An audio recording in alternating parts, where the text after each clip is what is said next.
આરોગ્ય મંત્રી ઋષિકેશ પટેલના માતૃશ્રી કમળાબાનું 85 વર્ષની વયે નિધન. આરોગ્ય મંત્રી ઋષિકેશ પટેલના માતૃશ્રી પૂજ્ય કમળાબાનું 85 વર્ષની જયે વયે આજે નિધન થતાં સમગ્ર મહેસાણા જિલ્લામાં તેમજ વિસનગર આજુબાજુના પંથકમાં શોકની લાગણી પ્રસરી હતી. સદગતના પાર્થિવ દેહને ઋષિકેશ પટેલના વિસનગર થલોટા રોડ પર આવેલ હરિદ્વાર સોસાયટી ખાતેના નિવાસ સ્થાને દર્શનાર્થે મૂકવામાં આવ્યો હતો. આજે ગુજરાત રાજ્યના મુખ્યમંત્રી ભૂપેન્દ્ર પટેલ, સહકારિતા મંત્રી જગદીશ વિશ્વકર્મા, સંસદ હરિભાઈ પટેલ, ધારાસભ્ય મુકેશ પટેલ તથા કિરીટ પટેલ, જિલ્લા ભાજપ અધ્યક્ષ ગિરીશ રાજગોર, જયરાજસિંહ પરમાર તેમજ સમગ્ર જિલ્લાના કાર્યકરો, હોદ્દેદાર ઉપરાંત મોટી સંખ્યામાં પૂજ્ય બાના પાર્થિવ દેહના દર્શન માટે ઉમટી પડ્યા હતા.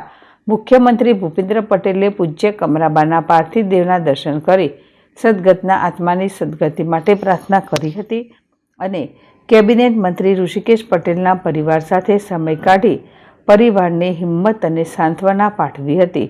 ઉપરોક્ત મહાનુભાવો પણ તેમની સાથે જોડાયા હતા.